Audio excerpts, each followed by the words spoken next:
नमस्कार दोस्तों, एक बार फिर से आप सभी का हार्दिक स्वागत करता हूं आपके अपने YouTube चैनल रेवंत राज मैथमेटिक्स में।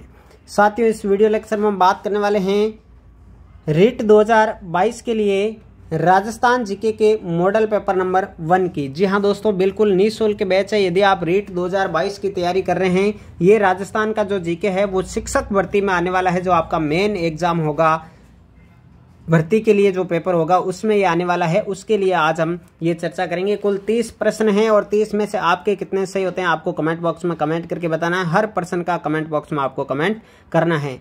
आवाज़ बिल्कुल क्लियर आ रही है या नहीं आ रही है, एक बार जल्दी से कमेंट करके बता दीजिए। साथियों, राजस्थान जीके का मॉडल पेपर नंबर 1 लेके आ गए हैं। बिल्कुल निःशुल्क बैच ये रीट 2022 के लिए रहने वाला है। तो चलिए दोस्तों, इसकी शुरुआत करते हैं। बिल्कुल वेरी गुड। पहला क्वेश्चन आप लोगों के सामने आ चुका है। साथियों, क्वेश्चन क्या है? राज्य के दक्षिणी भाग में 56 का मैदान किस नदी के बेसिन में स्थित है? जी हां दोस्तों, 4 विकल्प आपके सामने हैं, बनास, चंबल, माही या लूणी। 56 का मैदान जो है वह किस नदी बेसिन में स्थित है? तो चलिए साथियों, इसका राइट आंसर जल्दी से कमेंट बॉक्स में कमेंट कर दीजिए। बिल्कुल। तो साथियों चलिए इसके आंसर की बात करते हैं। इसका आंसर क्या हो जाएगा साथियों? 56 का जो मैदान है वह माही नदी के बेसिन में स्थित है। जी हाँ दोस्तों, जहां पर भी आपको नाम दिखे 56 का मैदान, आपको आंसर क्या करना है? माही नदी। कौन से नदी साथियों? माही नदी। सी ऑप्शन जो है आपका करेक्ट आंसर हो जाएगा पहले क्वेश्चन का। चलिए दोस्तों, बढ़ते हैं क्वेश्चन नंबर 2 की तरफ। अगला क्वेश्चन आप लोगों की स्क्रीन पर आ चुका है। साथियों, प्रश्न नंबर 2 देखिए, वेरी इंपॉर्टेंट क्वेश्चन है। साथियों, निम्न को सुमेलित कीजिए। सुमेलित आपको करना है। एक तरफ अंतर्राष्ट्रीय सीमा पर स्थित जिले दे रखे हैं, दूसरी तरफ अंतर्राष्ट्रीय सीमा की लंबाई किलोमीटर में दे रखी है। गंगानगर, बीकानेर, जैसलमेर, बाड़मेर, नीचे कूट दिए गए हैं। आपको सही कूट का चयन करना है। जी हाँ साथियों, राइट आंसर क्या हो जाएगा? जल्दी से कमेंट बॉक्स में कमेंट कर दीजिए।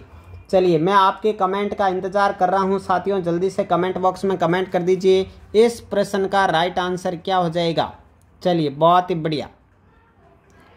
चलिए, प्रश्न नंबर 2 का राइट आंसर आपको सुमेलित करना है, नीचे दिए गए कूट का चयन करना है। बिल्कुल अच्छे क्वेश्चन हम लेके आए हैं साथियों, वेरी गुड। तो चलिए, इसका राइट आंसर हो जाएगा ऑप्शन नंबर बी ऑप्शन जो है वो आपका करेक्ट आंसर हो जाएगा साथियों। ठीक है। श्री गंगानगर की सीमा कितनी है साथियों? श्री गंगानगर अंतर्राष्ट्रीय सीमा कितनी बनाता है? 210 किलोमीटर। कितनी बनाता है साथियों? 210 किलोमीटर। ए में चौथा ऑप्शन करेक्ट हो जाएगा। फिर है बी, बीकानेर। बीकानेर कितनी सीमा बनाता है साथियों? बीकानेर बिल्कुल राइट, 168 किलोमीटर की सीमा बनाता है बीकानेर। जी हाँ साथियों। फिर जैसलमेर, जैसलमेर कितनी सीमा बनाता है? 464 किलोमीटर। और फिर है बाड़मेर जो कि बनाता है 228 किलोमीटर। तो इसका राइट आंसर क्या हो जाएगा? बी आंसर हो जाएगा। अंतर्राष्ट्रीय सीमा पर राजस्थान के जिले जो है वो कितनी सीमा पाकिस्तान के साथ बनाते हैं, जिसकी कुल लंबाई 1070 किलोमीटर है। रेड क्लिप रेखा जिसे कहा जाता है। क्या कहते हैं साथियों? रेड क्लिप रेखा जिसे कहा जाता है। बिल्कुल राइट आंसर हो जाएगा ऑप्शन नंबर बी। जी हाँ दोस्तों, बी आंसर हो जाएगा। बी ऑप्शन आपका आंसर हो जाएगा। 4, 1, 2, 3 बी ऑप्शन। रेड क्लिप रेखा 1070 किलोमीटर लंबी है। चलिए आगे बढ़ते हैं अगले क्वेश्चन की ओर। प्रश्न अगला आपकी स्क्रीन पर आ रहा है साथियों। अगला प्रश्न आपकी स्क्रीन पर। बढ़ते हैं अगले प्रश्न की ओर साथियों। तो चलिए दोस्तों, प्रश्न नंबर 3 आपकी स्क्रीन पर आ चुका है। प्रश्न क्या है? थोनवेट जलवायु वर्गीकरण के अनुसार राजस्थान का अधिकांश भाग जिस जलवायु प्रदेश में पाया जाता है वह कौन सा है? ऑप्शन नंबर कौन सा राइट आंसर हो जाएगा? EAD, CAW, DAW या DBW। थोनवेट का जो जलवायु वर्गीकरण है, एक आप पढ़ते हैं कोपेन का जलवायु वर्गीकरण और एक पढ़ते हैं आप थोनवेट का जलवायु वर्गीकरण। थोनवेट का जो जलवायु वर्गीकरण है साथियों, उसमें जो है राजस्थान का अधिकांश भाग किस जलवायु प्रदेश में आता है? साथियों, यहां पर राइट आंसर क्या हो जाएगा? जल्दी से बता दीजिए। पहला, दूसरा, तीसरा, चौथा, कौन सा ऑप्शन राइट आंसर हो जाएगा? जल्दी से कमेंट बॉक्स में कमेंट कर दीजिए साथियों। चलिए, इसका राइट आंसर क्या हो जाएगा? बिल्कुल सही है, सी ऑप्शन करेक्ट आंसर हो जाएगा साथियों। DAW थोनवेट के अनुसार जो है वो राजस्थान का अधिकांश जो भाग है जलवायु प्रदेश है वो DAW जो है क्षेत्र के अंतर्गत आता है। चलिए बढ़ते हैं अगले प्रश्न की ओर साथियों। अगला प्रश्न आपकी स्क्रीन पर आ चुका है। प्रश्न नंबर 4, जिलों के जिस युग्म में जलोढ़ मिट्टी पाई जाती है वह कौन सा है? बीकानेर जोधपुर, भरतपुर धौलपुर, कोटा बूंदी या अजमेर नागौर? कौन सा राइट आंसर हो जाएगा साथियों? जलोढ़ मिट्टी किन जिलों में अधिकतम पाई जाती है, आपको आंसर करना है। जल्दी से कमेंट बॉक्स में कमेंट कर दीजिए। प्रश्न नंबर 4 आपकी स्क्रीन पर है। राइट आंसर क्या हो जाएगा साथियों? इसका राइट आंसर हो जाएगा साथियों विकल्प नंबर 2। जी हाँ दोस्तों, जलोढ़ मिट्टी जो है साथियों,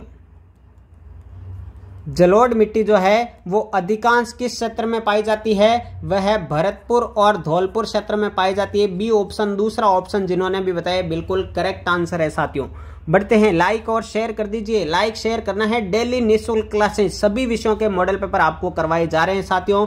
अगले प्रश्न की ओर बढ़ते हैं। प्रश्न नंबर 5 आपकी स्क्रीन पर आ चुका है। निम्न में से कौन सा सुमेलित नहीं है? प्रश्न को ध्यान से पढ़ना है।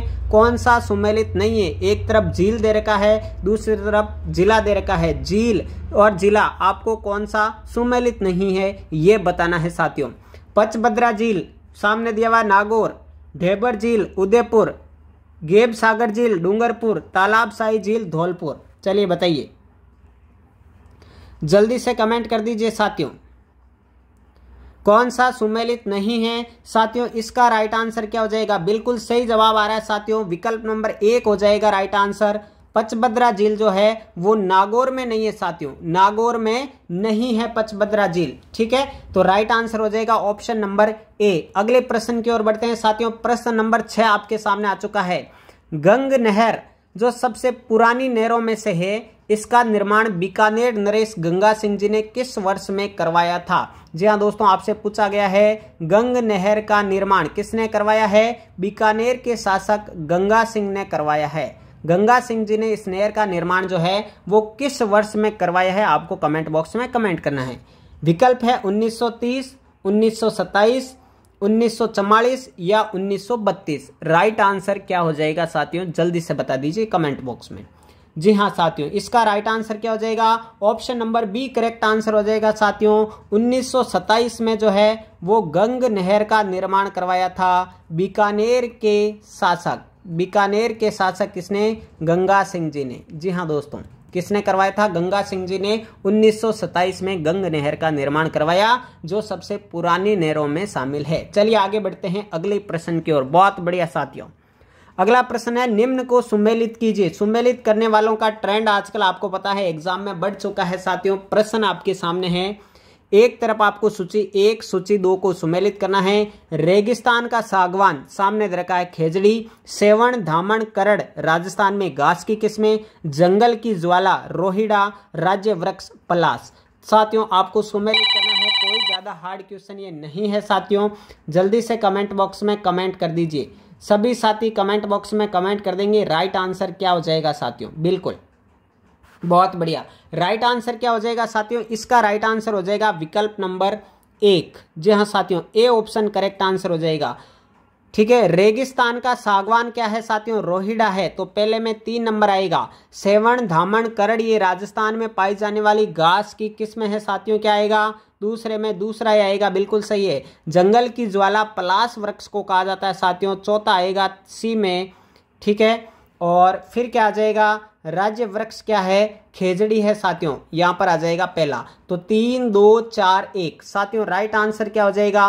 पहला ऑप्शन 3 2 4 1 बिल्कुल राइट आंसर हो जाएगा ऑप्शन नंबर ए 3 2 4 1 बिल्कुल। रेगिस्तान का सागवान रोहिड़ा है, सेवण धामण करड़ ये घास की किस्में हैं, जंगल की ज्वाला आप सभी को पता है कि पलास वृक्ष को कहा जाता है, और राज्य वृक्ष अपना प्यारा खेजड़ी का वृक्ष। जी हाँ दोस्तों, बढ़ते हैं अगले प्रश्न की ओर साथियों। मजा आ रहा है कि नहीं आ रहा है कमेंट बॉक्स में कमेंट कर दीजिए। अगला प्रश्न नंबर 8 आपके सामने है। इजराइल की सहायता से राजस्थान में शुष्क प्रदेशों में जिस फसल को बोया जाता है वह कौन सी है? बहुत सारे एग्जाम में क्वेश्चन आ चुका है यह क्वेश्चन, और मैं उन्हीं क्वेश्चनों को सिलेक्ट करता हूं जो किसी ना किसी भर्ती परीक्षा में आए हुए हैं। तो रीट 2022 की तैयारी आप निःशुल्क हमारे साथ करिए। बिल्कुल 8वां प्रश्न है, इजराइल की सहायता से राजस्थान में शुष्क प्रदेशों में जिस फसल को बोया जाता है वह कौन सी है? सूर्यमुखी, सोयाबीन, बाजरा या होहोबा? इजराइल की सहायता से, जी हाँ दोस्तों, राइट आंसर क्या हो जाएगा साथियों? बिल्कुल option number D correct answer हो जाएगा, होहोबा। तो इजराइल की सहायता से साथियों आपको ध्यान रखना है, इजराइल की सहायता से शुष्क प्रदेशों में जिस फसल को बोया जाता है वह कौन सी है? होहोबा की फसल है। आगे बढ़ते हैं साथियों अगले प्रश्न की ओर। अगला प्रश्न आज का अगला प्रश्न आपकी स्क्रीन पे प्रश्न नंबर 9। सुमेलित करना है, एक तरफ अभ्यारण्य दे रखे हैं और दूसरी तरफ पक्षी या उनमें पाए जाने वाले जानवर दे रखे हैं। ताल छापर चूरू, राष्ट्रीय चंबल, सीता माता अभ्यारण्य और गजनेर। इधर दे रखा है बटबड़, घड़ियाल, काले हिरण और उड़न गिलेरी। आपको कूट का चयन करना है, सही कूट कौन सा होगा साथियों। चलिए अगला प्रश्न आपकी स्क्रीन पर आ चुका है मेरे प्यारे दोस्तों। इसका राइट आंसर क्या हो जाएगा? बिल्कुल, मंजिल को पाना है तो मेहनत करनी पड़ेगी और मेहनत हमारे साथ कीजिए, अपनी तैयारी का आकलन हमारे साथ कीजिए साथियों। राइट आंसर क्या हो जाएगा? ऑप्शन नंबर सी बिल्कुल सही आंसर होगा। Option number C 3 2 4 1। देखिए ताल छापर चूरू, ठीक है, ये किसके लिए प्रसिद्ध है? ये काले हिरण के लिए प्रसिद्ध है साथियों। इसमें ए में आ जाएगा आपका 3। फिर राष्ट्रीय चंबल जो कि घड़ियाल के लिए प्रसिद्ध है, आएगा 2 नंबर। सीता माता अभ्यारण्य जो है वह उड़न गिलेरी के लिए प्रसिद्ध है, 4 नंबर। और गजनेर बटबड़ पक्षी के लिए है तो 1 नंबर। 3 2 4 1 मेरे प्यारे साथियों, सी ऑप्शन जो है आपका करेक्ट आंसर हो जाएगा। ऑप्शन नंबर सी 3 2 4 1 बिल्कुल राइट आंसर। सभी को हार्दिक बधाई राइट आंसर के लिए। चलिए साथियों बढ़ते हैं अगले प्रश्न की ओर और अगला प्रश्न आपकी स्क्रीन पर है, केंद्रीय भेड़ एवं ऊन अनुसंधान संस्थान कहाँ स्थापित किया गया है? केंद्रीय भेड़ एवं ऊन अनुसंधान संस्थान कहाँ पर है? अविकानगर, वल्लभनगर, तबीची या पुंगल? तो साथियों बिल्कुल इजी क्वेश्चन है, राइट आंसर क्या हो जाएगा? अविकानगर। जी हाँ साथियों, ऑप्शन नंबर ए आपका करेक्ट आंसर हो जाएगा। Avikanagar is the correct answer. Option number A Avikanagar is the correct answer. अगला देखिए साथियों, रोहिड़ा का वैज्ञानिक नाम क्या है? टिकोमेला अंडुलेटा, प्रोसेपिस सिनेरेरिया, अंडुलेटा टिकोमा या सिनकोमा? बिल्कुल बहुत ही बढ़िया प्रश्न है साथियों। रोहिड़ा का वैज्ञानिक नाम आपसे पूछा गया है। प्यारे दोस्तों इसका राइट आंसर कमेंट बॉक्स में कमेंट कर दीजिए। राइट आंसर क्या हो जाएगा? टिकोमेला अंडुलेटा। जी हाँ साथियों, ऑप्शन नंबर ए जिन साथियों ने बताया है बिल्कुल करेक्ट आंसर है। रोहिड़ा का वैज्ञानिक नाम क्या है साथियों? रोहिड़ा का वैज्ञानिक नाम क्या है? टिकोमेला अंडुलेटा। रोहिड़ा का वैज्ञानिक नाम क्या हो जाएगा? टिकोमेला अंडुलेटा। बढ़ते हैं साथियों अगले प्रश्न की ओर। तो साथियों प्रश्न नंबर 12 आपकी स्क्रीन पर आ चुका है। बिल्कुल मोस्ट इंपॉर्टेंट प्रश्न है, गणेश्वर सभ्यता के संबंध में निम्न में से सत्य कथन कौन सा है? गणेश्वर सभ्यता के संबंध में आपको सही कथन बताना है। ए ऑप्शन है, गणेश्वर संस्कृति 3000 ईसा पूर्व राजस्थान और गंगा घाटी के क्षेत्र में विकसित हुई थी। दूसरा है, गणेश्वर में की गई खुदाई से तांबे के उपकरण बहुतायत से मिले हैं। तीसरा है, छल्लेदार मिट्टी के बर्तन केवल गणेश्वर सभ्यता से प्राप्त हुए हैं। और चौथा है, उपरोक्त सभी। तो राइट आंसर क्या होगा साथियों? कमेंट बॉक्स में कमेंट कर दीजिए। चलिए इसका राइट आंसर क्या हो जाएगा साथियों? ऑप्शन नंबर डी उपरोक्त सभी इसका राइट आंसर होगा। गणेश्वर सभ्यता के संबंध में ये तीनों कथन उपरोक्त जो है वो बिल्कुल सही है। राइट आंसर हो जाएगा ऑप्शन नंबर डी उपरोक्त सभी। चलिए आगे बढ़ते हैं अगला प्रश्न साथियों। अगला प्रश्न है, राजस्थान का सबसे प्राचीन शिलालेख कौन सा माना जाता है? इंपॉर्टेंट क्वेश्चन है। बड़ली का लेख आमेर, नागदा का शिलालेख, कंसवा का शिलालेख और है चित्तौड़ का शिलालेख। राइट आंसर इन 4 में से क्या हो जाएगा साथियों? राजस्थान का सबसे प्राचीन शिलालेख कौन सा माना जाता है? तो मेरे प्यारे साथियों इसका राइट आंसर क्या हो जाएगा? कमेंट बॉक्स में कमेंट कर दीजिए। राजस्थान का सबसे प्राचीन शिलालेख साथियों बड़ली का शिलालेख माना जाता है, जो कि कहां पर है? आमेर में है साथियों। कहां पर है? आमेर में। ए ऑप्शन जिन साथियों ने बताया बिल्कुल करेक्ट आंसर है साथियों आपका राइट आंसर। आगे बढ़ते हैं अगले प्रश्न की ओर। प्रश्न नंबर 14 है साथियों, अकबर ने राणा प्रताप को समझाने के लिए किसको प्रथम दूत के रूप में भेजा था? जी हाँ साथियों, अकबर ने राणा प्रताप को समझाने के लिए यानी महाराणा प्रताप को समझाने के लिए प्रथम दूत के रूप में किसको भेजा था? राजा भारमल, जलाल खां, मान सिंह या भगवंत दास? तो साथियों राइट आंसर क्या हो जाएगा? कमेंट बॉक्स में कमेंट कर दीजिए। जी हाँ दोस्तों, राइट आंसर क्या हो जाएगा साथियों? Option number B correct answer होगा, जलाल खां। जी हाँ साथियों, ठीक है, आप ऐसे भी आज कर सकते हैं, जमा भाटो, ठीक है, जलाल खां, मान सिंह, भगवंत दास और टोडरमल, ये 4 लोग गए थे। सबसे पहले जलाल खां गए थे महाराणा प्रताप को समझाने के लिए। राइट आंसर हो जाएगा ऑप्शन नंबर बी ऑप्शन जो है आपका करेक्ट आंसर हो जाएगा। बिल्कुल जलाल खां इसका राइट आंसर हो जाएगा। अगले क्वेश्चन की तरफ चलते हैं। मेवाड़ के किस शासक को विषम घाटी पंचानन की संज्ञा दी गई है? किसकी संज्ञा? विषम घाटी पंचानन की संज्ञा मेवाड़ के किस शासक को मिली हुई है? राणा लाखा, राणा हमीर, महाराणा कुंभा या महाराणा प्रताप? साथियों राइट आंसर क्या हो जाएगा? विषम घाटी पंचानन की संज्ञा। राइट आंसर हो जाएगा option number B, Rana Hamir. B option जो है जिन साथियों ने बताया है बिल्कुल करेक्ट आंसर हो जाएगा। विषम घाटी पंचानन की संज्ञा किसको दी गई है? ये दी गई है राणा हमीर को। बढ़ते हैं अगले क्वेश्चन की ओर साथियों, प्रश्न नंबर 16। एक मुट्ठी भर बाजरे की कीमत पर हिंदुस्तान की मैं सियासत को खो बैठता, यह कथन किसने कहा है? एक मुट्ठी भर बाजरे की कीमत पर मैं हिंदुस्तान की बादशाह या सियासत को खो बैठता, यह कथन किसका है? अकबर, शेर शाह सूरी? ये शोर शाह नहीं है साथियों, शेर शाह है, ध्यान रखना है इसका। अलाउद्दीन खिलजी या बाबर? तो राइट आंसर क्या हो जाएगा साथियों? यही राइट आंसर हो जाएगा option number B, Sher Shah Suri ने यह कथन कहा था कि एक मुट्ठी भर बाजरे की कीमत पर मैं हिंदुस्तान की बादशाह को खो देता। आगे बढ़ते हैं साथियों अगले प्रश्न की ओर। प्रश्न नंबर 17। कानड़ देव प्रबंध के अनुसार अलाउद्दीन खिलजी की पुत्री फिरोजा को जालोर के किस राजकुमार के प्रति अलाउद्दीन का जालोर आक्रमण का एक कारण बना था? जालोर पर आक्रमण किया गया था, अलाउद्दीन खिलजी की पुत्री फिरोजा को लेकर के ये विवाद हुआ था। वो किसके कारण हुआ था साथियों? किसके कारण ये फिरोजा ये जो है ये विवादों में आई थी साथियों? कानड़ देव, वीरमदेव, मालदेव या वीर नारायण? बता दीजिए साथियों राइट आंसर क्या है? जी हाँ साथियों, फिरोजा किस पर मरती थी? तो राइट आंसर क्या हो जाएगा मेरे प्यारे साथियों? वीरमदेव। बी ऑप्शन इस क्वेश्चन का राइट आंसर हो जाएगा। समझ रहे हो प्यारे दोस्तों, बी ऑप्शन करेक्ट आंसर होगा। वीरमदेव जिन्होंने बताया बिल्कुल करेक्ट है। अगले क्वेश्चन की ओर बढ़ते हैं।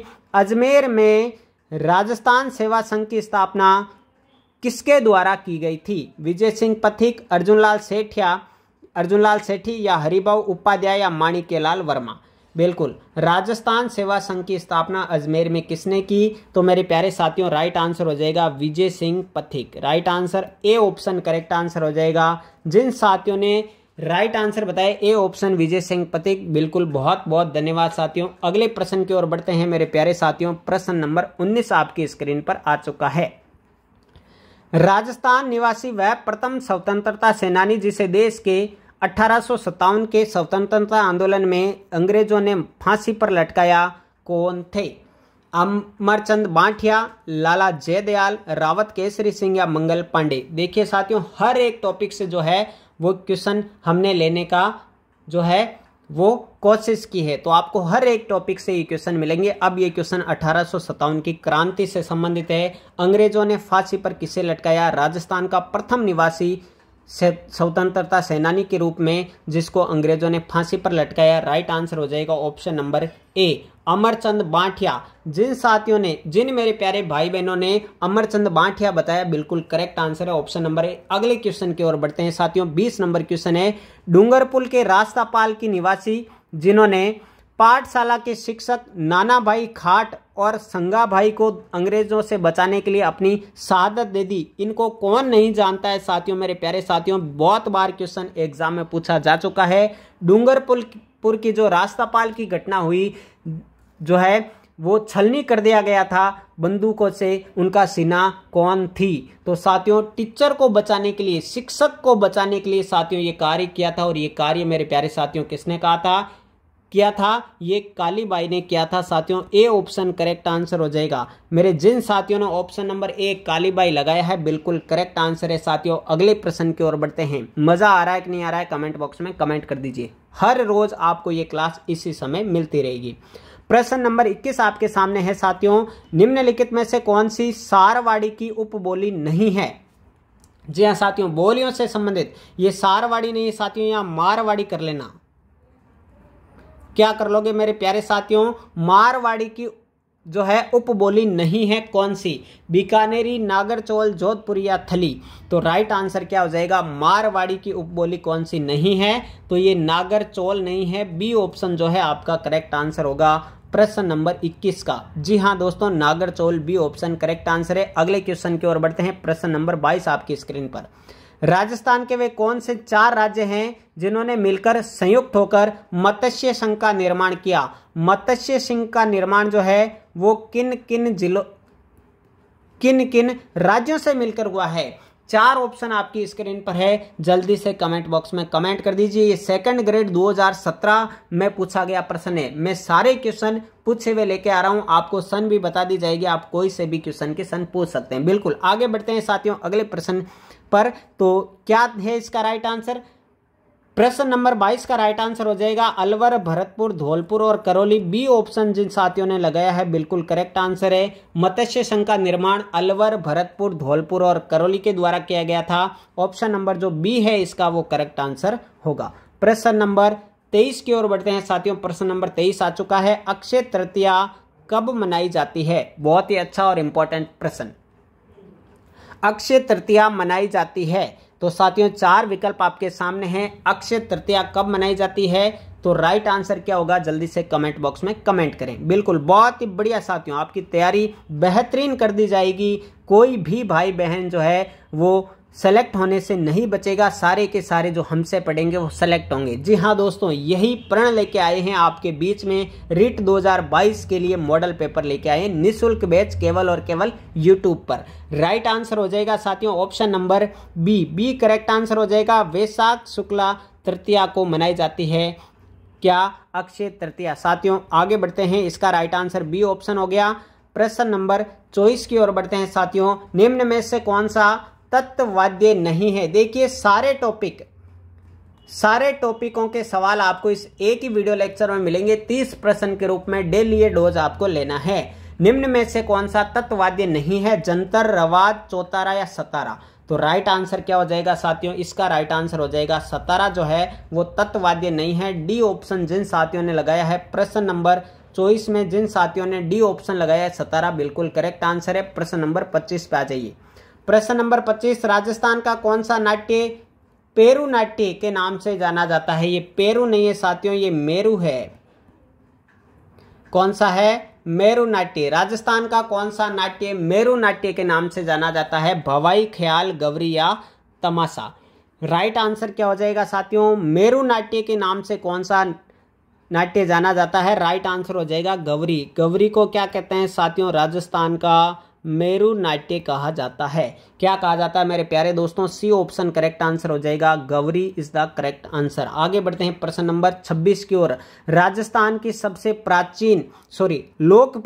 लोकप्रिय फड़ कौन सी है?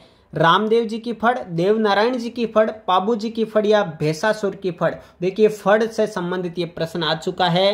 राजस्थान की सबसे लोकप्रिय फड़ कौन सी मेरे प्यारे साथियों? जल्दी से कमेंट बॉक्स में कमेंट कर दीजिए। जी हाँ, राइट आंसर क्या हो जाएगा साथियों? Option number C correct answer हो जाएगा। पाबू जी की फड़ जो है वो सबसे लोकप्रिय फड़ है साथियों। सी ऑप्शन करेक्ट आंसर हो जाएगा। जिन दोस्तों ने बिल्कुल सी ऑप्शन बताया है बिल्कुल करेक्ट आंसर है।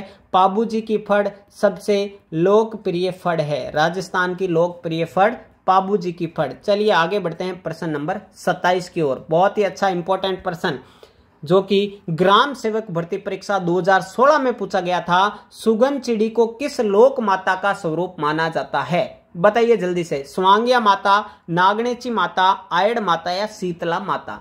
करेक्ट आंसर क्या हो जाएगा मेरे प्यारे साथियों? सुगन चिड़ी को किस लोक माता का स्वरूप माना जाता है? राइट आंसर हो जाएगा साथियों क्या हो जाएगा? राइट आंसर जल्दी से बता दीजिए। बिल्कुल आयड़ माता राइट आंसर हो जाएगा। Option number C option correct answer हो जाएगा। बिल्कुल अगले प्रश्न की ओर बढ़ते हैं साथियों। अगला प्रश्न आपकी स्क्रीन पर है, प्रश्न नंबर 28। तारा भात की ओढ़नी राजस्थान की किन स्त्रियों की लोकप्रिय वेशभूषा है? तारा भात की ओढ़नी राजस्थान की किन स्त्रियों की लोकप्रिय वेशभूषा है? राजपूत स्त्रियां, गुर्जर स्त्रियां, आदिवासी स्त्रियां या जाट स्त्रियां।